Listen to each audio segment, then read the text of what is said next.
السلام علیکم ورحمۃ اللہ وبرکاتہ۔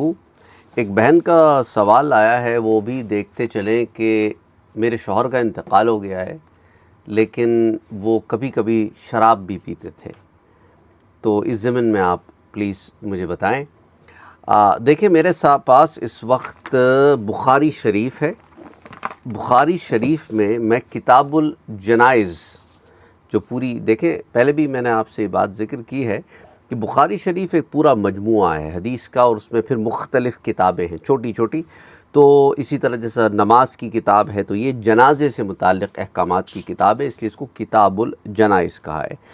اس ضمن میں پہلے میں آپ کو یہ بتاتا چلوں کہ یہ جو جنازے کے احکامات ہیں یہ مدنی زندگی میں آئے تھے، یعنی ہجرت کرنے کے بعد شوال کے مہینے میں یہ احکامات آئے تھے، اور پہلے سال ہجرت کرتے ہی پہلے سال شوال کے مہینے میں جنازے کے احکامات آئے تھے۔ تو جو صحابی یا جو صحابیات مکہ معظمہ میں جو ہے جن کا انتقال ہوا تو ان کی تدفین تو ہوئی، کیونکہ عربوں میں دفن کرنے کا تو رواج تھا، لیکن جنازے کے احکامات نازل نہیں ہوئے تھے۔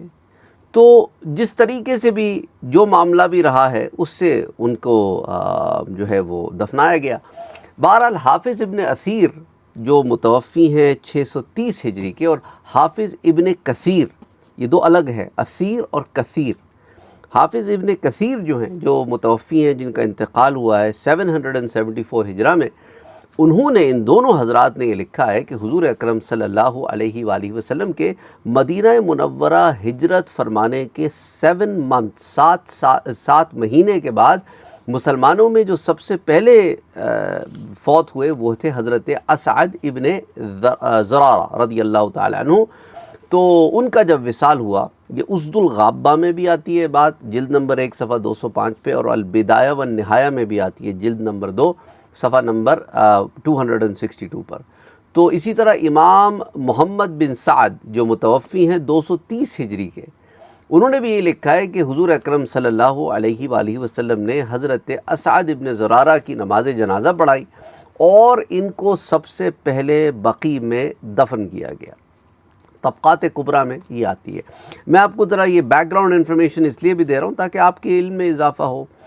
بعض لوگ جو ہے وہ back ground information, extra information جب ہم دروس میں دیتے ہیں اس سے اکتا جاتے ہیں، کہتے ہیں آپ ٹو دا پوائنٹ بات کریں، جو سوال ہے اس پر بات کریں، آپ دوسری۔ اب جو دوسری انفارمیشن میں آپ کو دے رہا ہوں، کیا وہ دین سے باہر کی انفارمیشن ہے؟ نہیں ہے نا۔ اور دوسرا مقصد یہ ہے کہ ہمارے اس چینل کو رن کرنے کا سب سے بڑا مقصد یہ ہے کہ ہم آپ کے علم میں اضافے کا سبب بنائیں، اور بہت سارے لوگ بہت ساری کتابوں تک ان کی رسائی نہیں ہوتی، تو ان کتابوں سے علم اخذ کر کے بھی ہم آپ کے سامنے رکھتے ہیں نکال کے، تاکہ علم میں اضافہ ہو۔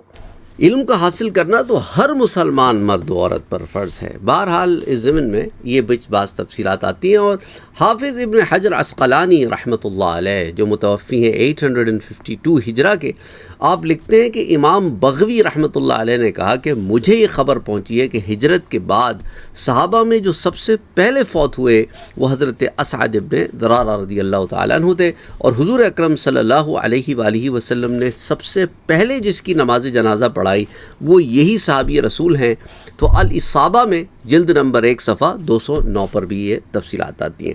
بہرحال آ جاتے ہیں باب فی الجنائز، ومن کان آخر کلامہ لا الہ الا اللہ، کہ جس کا آخری کلمہ کلام لا الہ الا اللہ ہو، یعنی لا الہ الا اللہ سے مراد لا الہ الا اللہ محمد رسول اللہ۔ تو اس ضمن میں حضرت معاذ ابن جبل رضی اللہ تعالی عنہ سے ایک روایت آتی ہے کہ حضور اکرم صلی اللہ علیہ وآلہ وسلم نے ارشاد فرمایا کہ جس شخص کا آخری کلام لا الہ الا اللہ ہو وہ جنت میں داخل ہوگا۔ اور سنن ابی داؤد کی روایت ہے، حدیث 3116، مسند امام احمد کی جلد نمبر 5 233 پیج نمبر پر بھی یہ روایت آتی ہے، اور اسے امام حاکم جو ہے المستدرک میں بھی روایت کرتے ہیں جلد نمبر 1 صفحہ 351 پر۔ اور اسی طرح امام ابن حبان کی بھی روایت آتی ہے کہ جس کا موت کے وقت آخری کلام لا الہ الا اللہ ہو وہ جنت میں داخل ہوگا۔ صحیح ابن حبان میں یہ حدیث آتی ہے۔ بہرحال اللہ سبحانہ و تعالی نے ہم پر یہ کرم فرمایا ہے، ہم اور آپ جو بیٹھے ہیں لا الہ الا اللہ محمد الرسول اللہ صلی اللہ علیہ وسلم پڑھنے والے، حضرت وہب ابن منبہ جو مشہور تابعی ہیں، ان سے کہا گیا کہ کیا لا الہ الا اللہ جنت کی چابی نہیں ہے؟ انہوں نے کہا کیوں نہیں، لیکن ہر چابی کے دندانے ہوتے ہیں. یعنی آپ دیکھیں نا چابی کے اندر یہ جو اوپر نیچے جو ہوتی ہے نا چیزیں، دندانے کہتے ہیں، دانت جسے آپ کہتے ہیں، دا ٹیتھ جو چابی کے ہوتے ہیں. تو وہ کہتے ہیں کہ اگر تم دندانے والی چابی لائے تو جنت کا تالا کھول دیا جائے گا، ورنہ نہیں کھولا جائے گا. اور یہ دندانے والی چابی سے مراد کیا ہے؟ لا الہ الا اللہ محمد رسول اللہ، یہ صحیح چابی ہے. اور بہرحال اس تعلیق کی اصل جو ہے وہ امام بیہقی کی کتاب میں ہے. وہ اپنی سند کے ساتھ روایت کرتے ہیں کہ ایک شخص نے حضرت وہاب ابن منبہ سے کہا کہ کیا لا الہ الا اللہ جنت کی چابی نہیں ہے؟ تو انہوں نے کہا کیوں نہیں اے میرے بھتیجے، لیکن یہ بات یاد رکھو کہ ہر چابی کے دندانے ہوتے ہیں، پس جو شخص دندانے والی چابی لائے گا اس کے لیے دروازہ کھلے گا، اور جو ایسی چابی نہیں لائے گا اس کے لیے دروازہ نہیں کھلے گا. تو امام بیہقی نے کتاب الاسماء والصفات میں اس روایت کو بیان کیا ہے، پیجز 109 اور 110 پر. اس سوال کی طرف میں آ رہا ہوں، لیکن اس سوال سے پہلے ان چیزوں کو سمجھنا بھی ضروری ہے کہ لا الہ الا اللہ محمد رسول اللہ صلی اللہ علیہ وسلم پر ایمان لانے کی کیا اہمیت ہے. آ جائیں بخاری شریف کی اگلی روایت کی طرف. اگین مختلف نسخوں میں مختلف نمبر ہوتے ہیں روایتوں کے، تو بہرحال میرے سامنے جو بخاری شریف کا نسخہ ہے اس میں حدیث 1237 ہے، اور ایک اور جو بخاری شریف کا میرے سامنے نسخہ ہے اس میں یہ حدیث نمبر ذرا مختلف ہی ہے، 1159 ہے. لیکن بہرحال کتاب الجنائز ہی میں یہ روایت آتی ہے.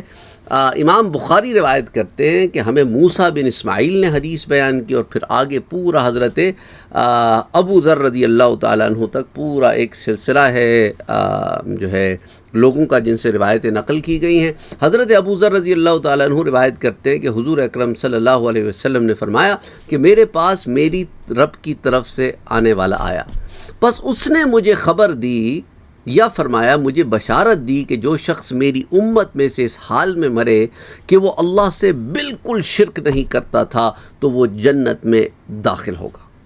اب حضور اکرم صلی اللہ علیہ وسلم نے یہ جو فرمایا نا کہ میرے پاس اتانی آتم من ربی فاخبرنی، یعنی ایک فرشتہ آیا، اللہ سبحانہ و تعالیٰ نے ایک فرشتے کو خاص میرے نبی کے پاس بھیجا صرف اس پیغام کے ساتھ. اب آپ یہ دیکھیں کہ لا الہ الا اللہ محمد رسول اللہ کہنے کی کتنی اہمیت ہے کہ اللہ سبحانہ و تعالیٰ نے خاص فرشتے کو نازل فرمایا کہ حضور تک یہ پیغام پہنچایا جائے، اور پیغام حضور کی امت کے لیے. تو یہ اللہ کی رحمت ہے اس امت پر، اور رحمت للعالمین نے اس پیغام کو اللہ کے بندوں تک پہنچایا کہ جو شخص لا الہ الا اللہ کہے، اور جس نے شرک نہ کیا ہو. یہ نا شرک، یہ جو لا الہ الا اللہ ہے اس کا معنی کیا ہے؟ اللہ کے سوا کوئی عبادت کے لائق نہیں ہے. یہ نہیں ہے کہ لا الہ الا اللہ بھی پڑھ رہے ہیں اور پھر یہ گنیش کی پوجا بھی ہو رہی ہے، لا الہ الا اللہ پڑھ بھی رہے ہیں اور پھر ہر در پہ جا رہے ہیں کہ یہاں سے بھی مل جائے گا اور وہاں سے بھی مل جائے گا. لا الہ الا اللہ، لا الہ الا اللہ، یہ اس معنی کو سمجھیں. اللہ سبحانہ و تعالی نے ہمیں اسلام کی دولت دی ہے، ہر چین کاٹ دی ہے، اور صرف ایک چین جوڑی ہے اور وہ اللہ سے جڑتی ہے. وَاعْتَصِمُوا بِحَبْلِ اللَّهِ جَمِيعًا وَلَا تَفَرَّقُوا. تو اس پر صحابی رسول کہتے ہیں کہ یا رسول اللہ صلی اللہ علیہ وسلم، اگر اس شخص نے زنا کیا ہو یا اس نے چوری کی ہو، تو آپ نے فرمایا خواہ اس نے زنا کیا ہو خواہ اس نے چوری کی ہو، جو اللہ سبحانہ و تعالیٰ کے ہاں اس حال میں آیا کہ اس نے اللہ کے ساتھ شرک نہ کیا ہو، تو اللہ سبحانہ و تعالیٰ اسے جنت میں داخل فرمائے گا. اب اس میں وضاحت بھی کرتا چلوں، اس میں بعض گناہ کبیرہ کا ذکر ہے، سب کا ذکر نہیں ہے. تو اب باقی جو گناہ کبیرہ ہیں وہ بھی اس فہرست میں آ جاتے ہیں. ضمن میں علماء کرام نے یہی فرمایا. اچھا، یہ روایت صرف بخاری شریف میں نہیں ہے، یہ مسلم شریف میں بھی آتی ہے، متفقun علیہ روایت ہے. مسلم شریف میں حدیث 94 آتی ہے. پھر اسی طرح یہ مسند امام احمد میں بھی آتی ہے، اور دیگر کتب حدیث میں بھی آتی ہے. ابن جوزی نے بھی روایت کیا ہے جامع المسانید میں، مسند الطحاوی میں بھی آتی ہے. تو اس حدیث میں اہل سنت کی دلیل ہے کہ جو گناہ کبیرہ کا مرتکب ہو اس کی بھی مغفرت ہو سکتی. تم گناہوں سے توبہ کرنے والے تو بنو، اور مسلمان تو بہرحال انشاءاللہ جنت میں ایونچولی داخل ہوگا. اگر اس کے گناہ بہت زیادہ ہوں تو جہنم میں اپنا ٹائم صرف کرے گا، لیکن جہنم میں ٹائم صرف کرنا don't take it lightly, do not take that lightly. یہ جہنم کو ایک سیکنڈ نہیں برداشت کر سکتے ہم. جہنم کے عذاب لا یموت فیہا ولا یبقا، اس میں ایسے عذاب ہوں گے کہ نہ موت آئے گی نہ زندگی رہے گی، درمیانی کیفیت میں بندہ اٹکا رہے گا. اللہ محفوظ رکھے. اللہم اجرنا من العذاب القبر واجرنا من العذاب النار. اللہ ہمیں جہنم کے عذاب اور قبر کے عذاب دونوں سے محفوظ رکھے، آمین. تو بہرحال ان کے گناہوں کی ابتدا مغفرت نہیں ہوئی تو انشاءاللہ پھر بعد میں اللہ سبحانہ و تعالیٰ مغفرت فرما دے گا، اور اپنے گناہوں کی سزا بھگت کر جہنم سے پھر وہ جنت میں ایونچولی داخل ہو جائیں گے. لیکن اللہ سے یہی دعا کرنی چاہیے کہ اللہ معاف فرما دے اور قبر اور جہنم کے عذاب سے ہر صورت بچا لے، جنت میں داخل فرما دے اور ہمیں معاف کر دے. لیکن اس کے اندر ان لوگوں کے لیے ایک بہت بڑی امید ہے جن کے پیارے چلے گئے اور وہ کسی گناہ کبیرہ کے مرتکب تھے. اللہ سے ان کے لیے معافیاں مانگتے رہیں، اللہ سے ان کے گناہوں کی مغفرت طلب کرتے رہیں. وہ غفور الرحیم ہے، وہ معاف فرمانے والا ہے، وہ معاف فرما دے اور پھر ان کے لیے آسانیاں ہو جائیں، جہنم کے عذاب سے بچ جائیں، قبر کے عذاب سے بچ جائیں. اور یاد رکھو بہت سارے لوگ اعتراض کرتے ہیں اچھا جو میں یہاں پہ مزے بھی کرتا رہا میں معاف بھی ہو جائے گا. نہ، اللہ سبحانہ و تعالیٰ اگر کسی کو معاف فرمانا چاہے، آپ کو کیا مسئلہ ہے؟ آپ کو مسئلہ نہیں ہونا چاہیے. تو وہ اس کی شان ہے، وہ جس کو چاہے معاف کرے. دیکھو ہم بندے اس کے ہیں، جنت بھی اس کی ہے، جہنم بھی اس کی ہے، برزخ بھی اسی کا ہے، عذاب اس نے بندوں کی. دیکھو اللہ سبحانہ و تعالیٰ بڑا رحیم ہے، بڑا کریم ہے. وہ نہیں چاہتا اپنے بندوں کو عذاب دینا. اس نے رحمت کے 100 حصے کر کے 99 صرف قیامت کے لیے رکھے ہیں کہ بندوں پہ رحم فرمائے گا. وہ نہیں چاہتا اپنے بندوں کو جہنم کے عذاب میں مبتلا فرمانا، لیکن بندے حرکتیں ایسی کرتے ہیں. اب اس کی مرضی، اس کی شان کریمی ہے، چاہے بخش دے. اور قیامت کے دن بھی حضرت عیسیٰ علیہ السلام اللہ سے یہی فرمائیں گے، باری تعالیٰ at the end of the day بندے تو تیرے ہی ہیں، معاف کر دے. At the end of the day تیرے بندے ہیں، تو چاہے تو معاف کر دے. ولا یخاف عقبا، اللہ کسی کو آنسریبل تو نہیں ہے. تو اس لیے یہ اعتراض نہ کیا کرو کہ تم کس پہ اعتراض کر رہے ہو. اس کی مرضی، اس کی شان کریمی ہے، معاف کر دے. تو اس لیے اپنی فکر کرو، کہیں ایسا نہ ہو کہ تمہاری چھوٹی سی بات پہ پکڑے جاؤ تم، اور لوگ بڑے بڑے لوگ نکل جائیں اور پھر ہاتھ ملتے رہ جاؤ گے کہ میں نے تو اتنا کچھ کیا تھا، اور چھوٹی سی بات پہ. اس کی مرضی، اس کی شان، وہ چاہے تو ہمارے کس کو خبر کہ کس کی نمازیں قبول ہوتی ہیں. کوئی گارنٹی ہے؟ ہم پڑھتے تو ہیں، قائم بھی کرتے ہیں، پر قبول ہوتی ہے کہ نہیں اس کی کیا گارنٹی ہے؟ روزے رکھتے ہیں، قبول ہوتے ہیں کہ نہیں کیا گارنٹی ہے؟ زکوٰۃ دیتے ہیں، قبول ہوتی ہے کہ نہیں کیا گارنٹی ہے؟ حج کرتے ہیں، عمرہ کرتے ہیں، قبول ہوتی ہے کہ نہیں کیا گارنٹی ہے؟ ہم کلمہ شہادہ پڑھتے ہیں، لا الہ الا اللہ محمد رسول اللہ، گارنٹی ہے قبول ہوتی ہے؟ کیا گارنٹی ہے؟ ہم پڑھتے ہیں، ہم اس امید پہ پڑھتے ہیں کہ اللہ قبول فرمائے گا. تو اس لیے ہم اس امید پہ دعا کرتے ہیں کہ باری تعالیٰ تو انہیں بخش دے، کیونکہ at the end of the day تو نے ہی تو بخشنا، اور تو ہی تو بخشنے والا ہے. اس لیے تو نے ہی تو قرآن میں فرمایا کہ اے میرے نبی میرے بندوں سے کہہ دو جنہوں نے بے پناہ گناہ کیے ہیں، بے پناہ چیزیں میرے بہت ساری قانون توڑے ہیں، لیکن لا تقنطوا من رحمت اللہ، اللہ کی رحمت سے نا امید نہ ہونا. وہ سب کے سب گناہ معاف کرتا ہے، یغفر الذنوب جمیعا، کیونکہ وہی تو ہے گناہوں کو معاف کرنے والا، وہی تو الغفور ہے، اور وہی تو الغفار ہے، اور وہی تو الستار ہے، عیبوں کو ڈھانپنے والا. وہی تو الرحیم ہے، وہی تو الرحمن ہے. الرحیم بھی وہی ہے، الرحمن بھی وہی ہے، الکریم بھی وہی ہے. اللہ اکبر، اللہ اکبر.